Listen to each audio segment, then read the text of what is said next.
आज इस रात्रि विश्राम शिविर में उपस्थित विकास आयुक्त रोहतास शेखरानंद जी, एसडीओ सासाराम मनोज जी, अनुमंडल लोक शिकायत पदाधिकारी श्री रविंद्र राम जी, यहाँ के ब्लॉक डेवलपमेंट ऑफिसर, यहाँ के अंचल अधिकारी, यहाँ के रिवेन्यू ऑफिसर और साथ ही साथ जितने भी ब्लॉक स्तरीय और जिला स्तरीय अधिकारीगण यहाँ उपस्थित हैं, उसके साथ ही साथ यहाँ के जितने नोखा के जो हमारे साथ स्थानीय लोग हैं और स्पेशली जितने भी रिप्रेजेंटेटिव्स हैं, सरपंच जी लोग हैं, मुखिया जी लोग हैं, कुछ जो है निवर्तमान मुखिया जी लोग भी हैं, हम लोग के साथ पैक्स अध्यक्ष लोग हैं, वार्ड सदस्यगण हैं, सरपंच पंच सब लोग हैं और साथ ही साथ हमारे ग्राम पंचायत के जो यहाँ पे जनता उपस्थित है, माताएं बहनें उपस्थित हैं, सभी लोगों को मेरा नमस्कार।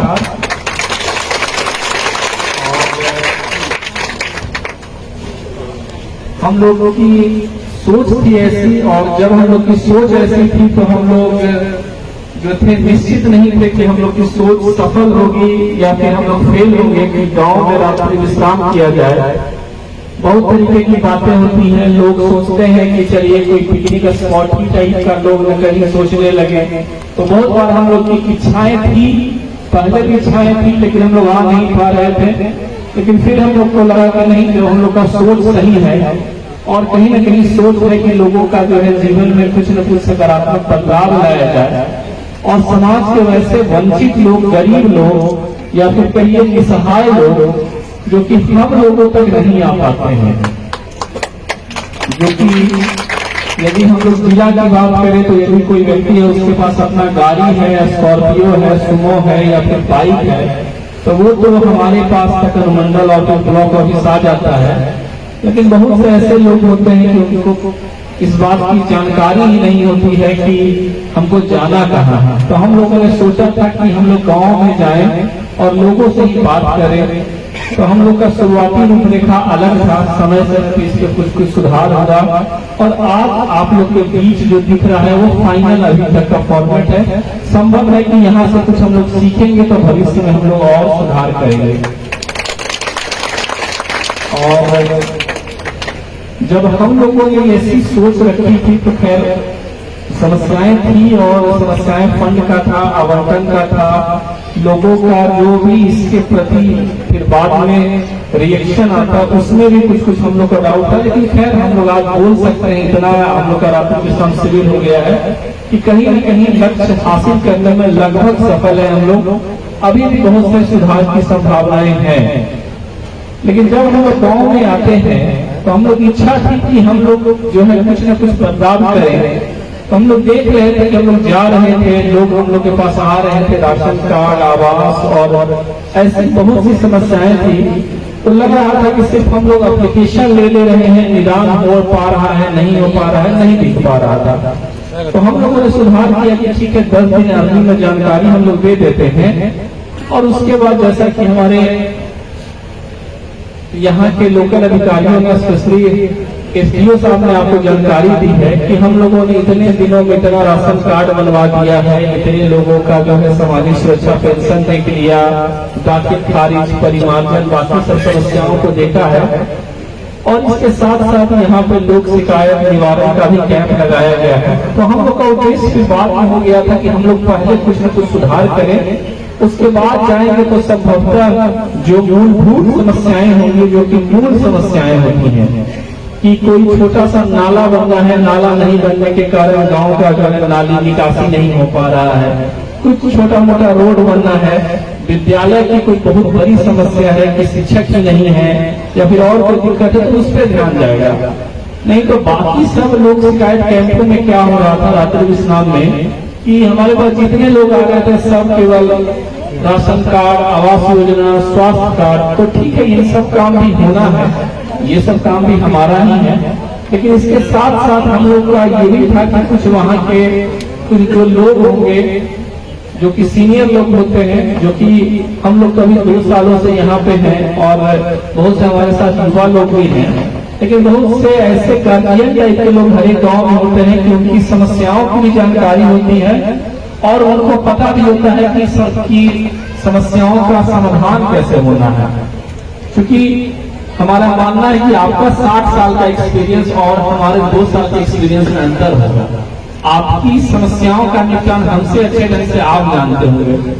तो फिर हम लोग ऐसी जो बातें हैं उनको भी सुनते हैं। और हमारे जितने भी ऑफिसर्स हैं अभी वार्ड वाइज घूम रहे हैं। यहाँ पे टोटल 15 वार्ड हैं,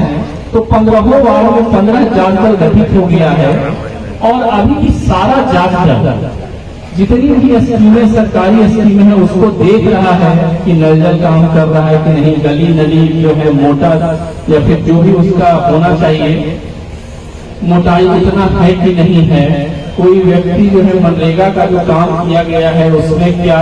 स्थिति गुणवत्ता की है, शिक्षक महोदय का स्कूलों में क्या स्थिति है, आंगनबाड़ी सेंटर से स्टार्ट हो रहे हैं नहीं हो रहे हैं, मिड डे मील हमारा संचालित हो रहा है कि नहीं हो रहा है, इलेक्ट्रिसिटी का लाइन जो है कितने घंटा रहता है, कहीं ऐसा तो नहीं है कि ट्रांसफार्मर एक बार जल गया तो पता चला कि लोकल ग्रामीण बेचारा 2 महीने तक दौड़ रहा है कि अभी तक ट्रांसफार्मर बदला जाए और वही काम नहीं हो पा रहा है। इसके साथ साथ इलेक्ट्रिसिटी का बिल पता चला कि लाइट बेचारे के यहाँ लगा नहीं है और 20,000 रुपए का जो है इलेक्ट्रिसिटी बिल आ गया है।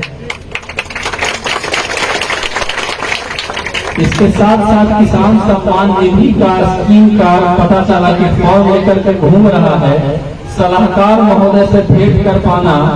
इतना मतलब मुश्किल काम है कि सलाहकार महोदय को देख ही नहीं पा रहा है। ये भी संभव है। इसके साथ साथ हम लोग बार बार जिला स्तरीय बैठकों में दावा करते हैं कि 267 रुपए के आसपास हमें फर्टिलाइजर देंगे, लेकिन फिर से समस्याएं आती है कि रेट जो है उससे ज्यादा लिया जा रहा है और बहुत सारी समस्याएं हैं। तो बहुत बार क्या होता है कि लोग हम लोग के पास आते हैं, शिकायतों को रखते हैं, लेकिन कोई भी साक्ष्य नहीं दे पाते हैं। उनसे बोलिए तो बोलेंगे सर सब जानता है, तो सब जानने से तो समस्याओं का समाधान होना नहीं है। जब आप बोल रहे हैं कि फर्टिलाइजर का रेट ज्यादा लगता है या फिर जब आप बोल रहे हैं कि डीलर जो आपको राशन देता है वो निर्धारित रेट से नहीं देता है, या फिर डीलर के यहाँ जाते हैं तो वो ऐसे दिखाता है जैसे सरकारी अनाज जो है बाबूजी की संपत्ति है उसकी, जाओ अभी नहीं देंगे, जाओ 2 दिन के बाद देंगे या फिर 1 सप्ताह के बाद देंगे। तो ये तो नहीं है। सरकार उसको एक प्रकार से समझिए कि हम लोग अपने हाथ से तो राशन नहीं दे सकते थे तो बीच में डीलर को रख दिए हैं, तो ऐसा कहो कि डीलर महोदय को लगे कि वो अपना घर से दे रहे हैं। तो फिर मतलब ऐसी जितनी भी शिकायतें हैं उसकी जांच की जाएगी और आप अपनी बातों को जांच दल के समक्ष रखेंगे, नहीं रखेंगे और फिर बाद में बोलिएगा। संभव है कि हमारे जाने के बाद लोग ये भी बोलेंगे डीएम साहब आके गए और कुछ फायदा नहीं हुआ, मतलब ऐसा भी संभव है। तो हमारा फायदा लेना जो है वो सिर्फ और सिर्फ आपके हाथ में है। हम सारे लोग यहीं पे हैं। अभी हम भी जो है हमारा वार्ड जैसे घूम रहा है, हमारे लोग जैसे जितने भी वार्ड है वहाँ पे जा रहे हैं, घूम रहे हैं, तो हम भी यहाँ के 1-2 वार्डों में जाएंगे, हम भी अपने स्तर से देखेंगे बातों को। और जितने भी लोग आए हैं यदि उनके पास कोई भी एप्लीकेशन है, कोई भी समस्या है,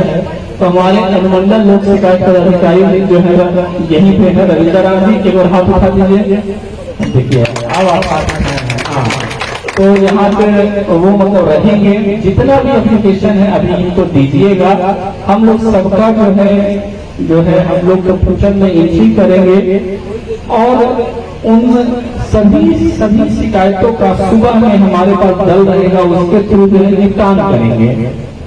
इसके साथ साथ जो लोग अभी तक कुछ स्कीमों का लाभ नहीं ले पाए हैं वो लोग भी एप्लीकेशन दे सकते हैं। और हम लोग रात में भी रहेंगे, यदि समय रहा तो हम लोग रात में भी 1-2 जगह को जाकर के देखेंगे, घूमेंगे और आप लोगों से कुछ मतलब बातचीत भी होगी। इसके साथ साथ यदि आप लोग एप्लीकेशन लिख के नहीं लाए हैं तो कल फिर से सुबह में हम लोग यहीं पे रहेंगे, रात में भी रहेंगे। सुबह 7 बजे से फिर से मिला जाएगा आप लोगों से। कोई भी समस्या हो, कोई जांच ठीक से जांच नहीं किया है या फिर और कोई दिक्कत हो तो उसको आप लोग जो है हमारे सामने जो है सुबह में भी रख सकते हैं। बस लक्ष्य इतना ही है कि पारदर्शिता हो सिस्टम में, क्योंकि जब हम लोग नहीं आते हैं, ऐसा नहीं है कि हमारा स्टाफ या फिर पीछे के अधिकारी संवेदनशील नहीं है, और मैं अपने यहाँ के लोगों के लिए मैं ये बात नहीं बोल रहा हूँ, लेकिन अक्सर देखा जाता है कि हम लोग नहीं जाते हैं तो हमारे फील्ड के नीचे के जो स्टाफ है वो भी आम लोगों का बहुत शोषण करते हैं। ऐसा मेरा सोचना भी है, मानना भी है और देखना भी है। पता चला कि जिला पदाधिकारी के पास आ रहे हैं, डीडीसी के पास आ रहे हैं या फिर लोकल एसडीओ के पास आ रहे हैं, लोग शिकायत निवारण पदाधिकारी के पास आ रहे हैं, तो वो लोग बहुत अच्छे से प्यार से बात कर रहे हैं, शालीनता से बात कर रहे हैं। लेकिन आपको ये पता चला कि हल्का का जो कर्मचारी है उसका दर्शन नहीं हो रहा, उसके बाद जाइए तो डांट के मतलब भगा देगा। सलाहकार के बाद ये डांट करके जो है एक प्रकार की इस टाइप से मतलब बिहेव करेगा कि जो कि नहीं बर्दाश्त है। आप जो है डीलर के पास जा रहे हैं तो डीलर ऐसे दिखा रहा है कि जैसे राशन अपने घर से दे रहा है। ऐसे ही और सब भी समस्याएं हैं। तो हम लोग जो ये हम लोग गाँव वाले गाँव घूम रहे हैं तो हमको लगता है इसका इम्पैक्ट उसमें भी निश्चित रूप से हो रहा होगा, निश्चित रूप से हो रहा होगा कि अब कम से कम हमारे फील्ड के जो स्टाफ है उनको भी एक सीमा तक डर तो लग ही रहा होगा कि चलिए यदि हम लोगों से, सामान्य लोगों से ठीक से बात नहीं करेंगे तो पता चला कि यहीं पे आ गया कि लोकल लोग उन्हीं का शिकायत करने लगा कि फलना जो है आपका यहाँ का आवास सहायक जो है वो ऐसे बात करता है, विकास मित्र ऐसे बात करता है, वो ऐसे बात करता है। तो ये डर होना चाहिए। और देखिए हम लोग तो हमेशा आपसी जितनी भी मतलब बैठते होते हैं उसमें ये बात रखते हैं कि बहुत सी समस्याएं जो है आप लोगों की उसका भी निदान हम लोग के स्तर से भी संभव नहीं है। जितनी समस्याएं आती हैं उसमें से आधा निपटान कर पाते हैं हम लोग, बहुत मेहनत करने के बाद आधे का निपटान नहीं हो पाता है। लेकिन कोई व्यक्ति मेरे पास आया और उसका सुन लिए अच्छा सा, केवल मतलब बैठा लिए बेचारे का, थोड़ा सा अच्छे से सुन लिए तो उस बेचारे का दर्द कम से कम सरकार के प्रति समाप्त हो जाता है। उसको लगता है कि कोई सुनने वाला है। लेकिन वही व्यक्ति आए और हम लोग उससे नहीं मिले, उसको जो है ऐसे ही डांट के फटकार दें, तो फिर उसका सिस्टम से प्रति जो होता है वो एक प्रकार से जो है निराशा फैलती है। तो मेरा सभी लोगों से आग्रह है और स्पेशली मेरे जो मतलब नीचे के अधिकारी गण हैं, नीचे के स्टाफ गण हैं कि आम लोगों से अच्छे से मिलिए। सरकार का भी मूल मंत्र यही है कि आम लोगों से बिहेवियर अच्छा रखिए, व्यवहार अच्छा रखिए। सरकार उन्हीं लोगों के लिए है तो उनको उसका फायदा मिलना चाहिए। और यदि फिर आप लोग संतुष्ट नहीं हैं तो फिर सरकार जो है या फिर हम लोग जो है फेल है। तो हमारी इच्छा है कि यदि हम लोग फेल भी हैं तो हम लोग ज्यादा मेहनत करें और जल्द से जल्द हम लोग अच्छे नंबर से ये जो एग्जाम है संतुष्टि का उसमें हम लोग अच्छा नंबर स्कोर करें। बाकी आप लोग का सहयोग हमेशा मिलता रहा है और भविष्य में भी उम्मीद रहेगी कि आप लोग का सहयोग मिलेगा। धन्यवाद।